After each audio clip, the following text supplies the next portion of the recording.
Hello everyone, ko eta notun video loi ahisu.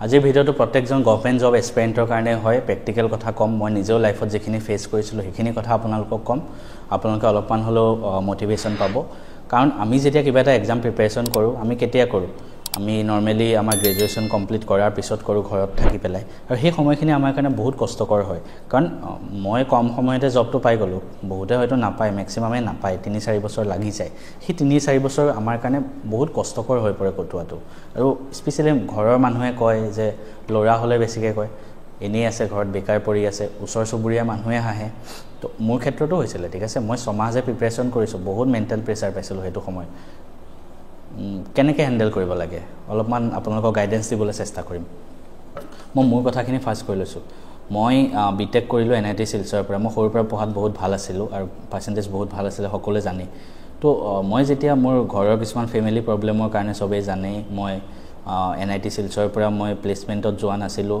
কাৰণ মোৰ ঘৰত দেউতা অকলে হৈ গৈছিল মা ঢুকুৱাৰ পিছত কিন্তু মানুহে সেইখিনি বস্তু বুজি নাপায় মই ঘৰত আহিলো তাৰ পিছত মই আহি পেলাই মোৰ মানে এটা কথা আছিল মই এনি থাকি বেয়া পাওঁ তো মই কি কৰিলো আমাৰ তাতে এখন তেজপুৰত জুনিয়ৰ কলেজ আছে তাতে মই এটা দুটা ক্লাস কৰো তাতকে বেছি নকৰো ফুল টাইম মই দিয়া নাই কাৰণ মোৰ ফাইনাল এম বেংকিং আছিল ৰাতিপুৱা সময়ত এটা দুটা ক্লাস কৰি মই গুছি আহো ঘৰত বাকিখিনি মই পঢ়ি থাকো তো সেইখিনি সময়তে মানুহে কি কয় মানে মই পুৰা মনত আছে কোনে কৈছিলে দুজনমান মানুহ আছে যোনে মোক মেট্ৰিকলৈকে বহুত বাহ দিয়ে বা আমাৰ অঞ্চলৰ সবতকে ভাল ৰিজাল্ট কাৰণ আমাৰ যোনটো হেতু অঞ্চল মানে বিহগুৰি যোনটো অঞ্চল তেজপুৰৰ তাত মোৰ সমান মেট্ৰিকত ভাল ৰিজাল্ট আজিলৈকে কোনেও কৰা নাই মই 2015 চনতে 96% পাইতো সেকেন্ডলি মোৰ সমান হাই সেকেন্ডাৰীত ভাল ৰিজাল্ট হেতু অঞ্চলত কোনেও আজিলৈকে কৰা নাই 94% পাইছিলো তো সেই মানুহখিনি মোক বহুত বাহ দিছিলে এনআইটি শিলচৰত তাৰ পৰা যোৱা ফাৰ্স্ট ষ্টুডেন্ট মই আছিলো বা বহুত ভাল লৰা দেই তুমি তেনেকে গাইডেন্স দিছে সেম মানুহখিনিয়ে ন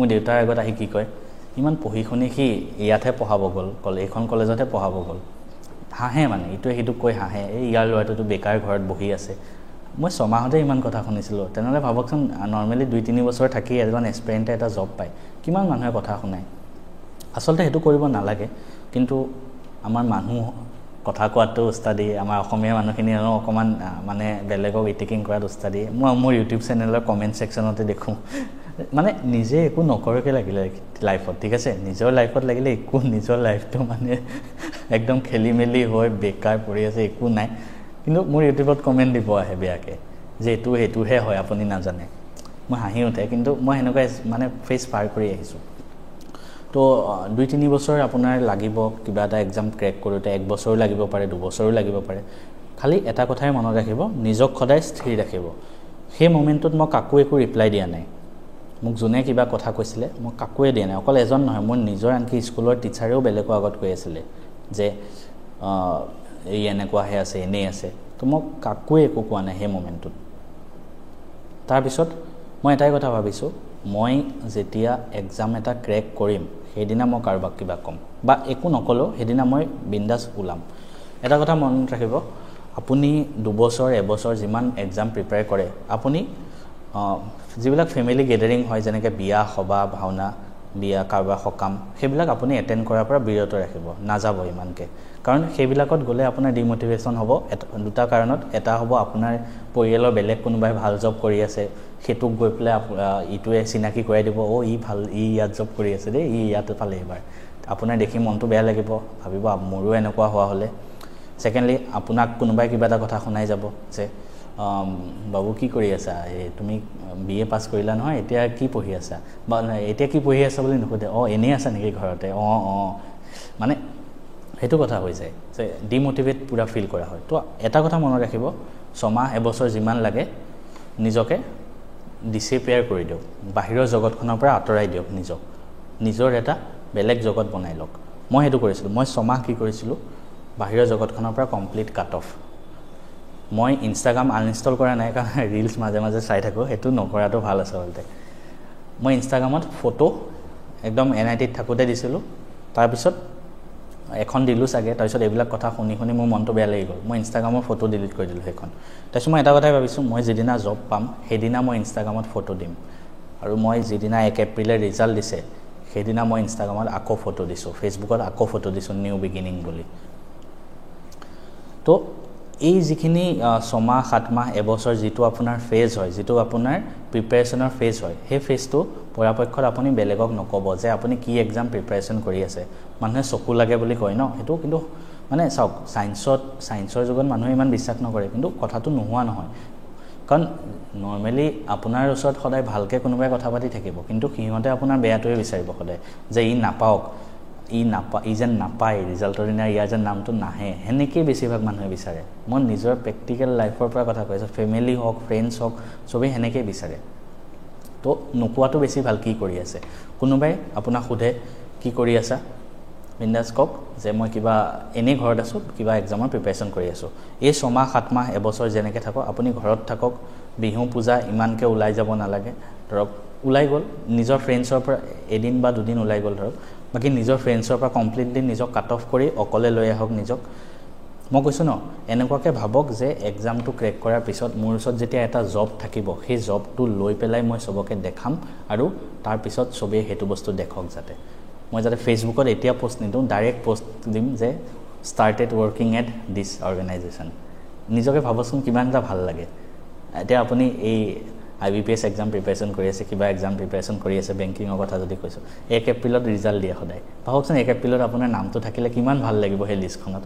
মোৰ নিজৰ সেই 1 এপ্ৰিলত নামটো দেখি কিমান ফূৰ্তি লাগিছে সেইদিনা। খালি মই সেইদিনা নিজৰ মাক বহুত মিছ কৰিছিলোঁ। কাৰণ মই যিখিনি লাইফত পাইছোঁ মই মাৰ কাৰণে পাইছোঁ। মায়ে মোক সৰুৰ পৰা বহুত এটা ডিচিপ্লিন লাইফ এটাত মায়ে লৈ গৈছিলে। মায়ে বহুত ষ্ট্ৰিক্ট আছিলে আমাৰ, যাৰ ফলত মই জীৱনত কেতিয়াও মানে নিজৰ লক্ষ্যৰ পৰা আঁতৰি অহা নাছিলোঁ, প্ৰত্যেকটো এক্সামতে, প্ৰত্যেকটো পৰীক্ষাত। আৰু মাৰ কাৰণেই মই ইমানখিনি পাইছোঁ। মই এতিয়াও সেইটো মই ৰিয়েলাইজ কৰোঁ। কিন্তু ইমানখিনি কৰাৰ পিছত যেতিয়া মোৰ ফাইনেল ছাকচেছৰ দিনটো আহিলে, তেতিয়া মা মোৰ ওচৰত নাছিলে। বাকী যি নহওক, মাৰ আশীৰ্বাদৰ বলতে মই ইমানখিনি পাইছোঁ। আৰু বেলেগ মানুহে সেইখিনি বুজি নাপায় যে মই কিমান ষ্ট্ৰাগল কৰি আছিলোঁ সেই সময়খিনিত। কাৰণ মোৰ অলৰেডি ইমান ডাঙৰ এটা ইনচিডেণ্ট হৈ গৈছে। তাৰপিছত মই বেংকিঙৰ প্ৰিপাৰেশ্যনো কৰি আছোঁ, কাৰণ মই বেলেগ একো জব নকৰাকৈ। কাৰণ NITৰ পৰা আহি পেলাই মই সেনেকৈ থকাটো মানে এটা আল্টিমেট লেভেল অফ ফেইলাৰ বুলি ভাবে মানুহে। কিন্তু মই নিজে ভাবিছিলোঁ যে ফেইল হ'ব পাৰে, এতিয়া ফেইলাৰ হ'ব পাৰে, বাট ৰাতিৰ পিছততো দিনো আহে, ৰাতিপুৱাও হয়। প্ৰত্যেকটো আন্ধাৰ, প্ৰত্যেকটো অমাৱস্যাৰ পিছত পিছদিনাটো আকৌ দিন হয়, আকৌ সূৰ্যৰ পোহৰ ওলায়, আকৌ এদিন পূৰ্ণিমা হয়। তো আপোনাৰ লাইফতো যদি আজি কিবা বেয়া দিন চলি আছে, এদিনটো ভাল দিন নিশ্চয় আহিব। আপুনি যিয়ে এক্সাম নিদিয়ক, প্ৰত্যেকটো এক্সামেই ইম্পৰ্টেণ্ট। আপুনি যোনটো এক্সাম ভাল পাইছে সেইটো এক্সামৰে প্ৰিপাৰেশ্যন কৰি আছে ধৰক, এদিন ফেইল হ'ব পাৰে, কিন্তু সেই ফেইলাৰটো এইটো নাভাবিব যে এইটো আল্টিমেট আমাৰ আমি ফেইল হৈ গ'লোঁ, ঠিক আছে। কাৰণ সেনেকুৱা হ'লে টমাছ আলভা এডিছনে বাল্ব আৱিষ্কাৰ কৰোঁতে 10,000 বাৰ বিফল হৈছিলে, তাৰপিছতো তেওঁ হাৰ মানা নাছিলে। আব্ৰাহাম লিংকনে 50 বছৰ বয়সৰ পিছত আমেৰিকাৰ ৰাষ্ট্ৰপতি হৈছিলে, তাৰ আগত তেওঁ কিমান বাৰ নিজৰ লাইফত হাৰিছে।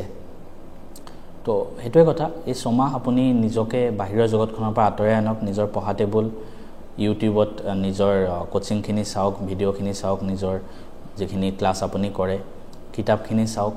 ছ'চিয়েল মিডিয়া ইউজ একেবাৰে কমাই দিয়ক, কাৰণ ছ'চিয়েল মিডিয়া এটা বহুত বেয়া বস্তু হয়। ছ'চিয়েল মিডিয়াত এটা কথা মনত ৰাখিব, মানুহে কেতিয়াও বেয়া বস্তুটো নিদিয়ে, সদায় ভাল বস্তুখিনি দি থাকে। ইনষ্টাগ্ৰামৰ ৰিলছত, কাৰণ মোৰ নিজৰ কথাই কওঁ, এতিয়া মোৰ লাইফত কিবা এটা হ'লেতো কেতিয়াবা দুখ আছে, ঠিক আছে। কিবা এটা হ'লেও মোৰ কেতিয়াবা দুখ লাগে। সেই দুখৰ কথাটো মই ইনষ্টাগ্ৰামত দিওঁ জানো? নিদিওঁ ন কেতিয়াও। ইনষ্টাগ্ৰামত মই কি দিওঁ? ক'ৰবাত ফুৰিব গ'লোঁ, ক'ৰবাত লাক্সাৰী হোটেলত আছিলোঁ, লাক্সাৰী কাৰত মই ফুৰিব গ'লোঁ, মোৰ কাৰ লৈছোঁ, কিবা কৰিছোঁ, সেইখিনি ভিডিঅ' দি থাকোঁ বা সেইখিনি ফটো দিওঁ। মোৰ কিবা এটা দুখ লাগিছে আজি, সেইটো কেতিয়াও মই নিদিওঁ। আৰু মেক্সিমাম মানুহে সেনেকুৱাই কৰে। তো আপুনি যিমান দেখি থাকিব ন, আপোনাৰ সিমান বেয়া লাগি গৈ থাকিব যে মই কৰিব পৰা নাই। তো তাৰ কাৰণে নিজকে সেই জগতখনৰ পৰা আঁতৰাই অনাটো বহুত দৰকাৰী হৈ পৰে আমাৰ এই প্ৰিপেৰেশ্যনৰ ফেজটোত। আৰু মানুহে কিবা কথা কয়, এই মানুহৰ কথাখিনি একেবাৰে নিজৰ মাথাৰ পৰা উলিয়াই দিয়ক। এটাই ভাবক, আমি যোনে যোনে কথা কৈছে ন, সিহঁতক আপুনি যিদিনা জব পাব, সিহঁতক আপুনি মিঠাই এটা খুৱাই আহিবগৈ। তেতিয়া আপোনাৰ মনটো বেলেগ লেভেলৰ ছেটিছফেকশ্যন পাব। কাৰণ আৰু দেখাই নিদিব কি এক্সাম দিছে, সিহঁতে সদায় বেয়াটোৱে ভাবে। নিজৰ ফ্ৰেণ্ডছকো কাকোৱে বিশ্বাস নকৰিব।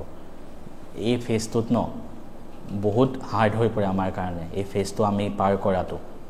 তো নিজক ষ্ট্ৰং ৰাখি ভালকৈ প্ৰিপেৰেশ্যন কৰি যাওক, চবৰে ভাল হ'ব। মোৰ কিবা গাইডেঞ্চ লাগিলে ক'ব, মই আপোনালোকক যিমান পাৰোঁ সহায় কৰিবলৈ চেষ্টা কৰিম।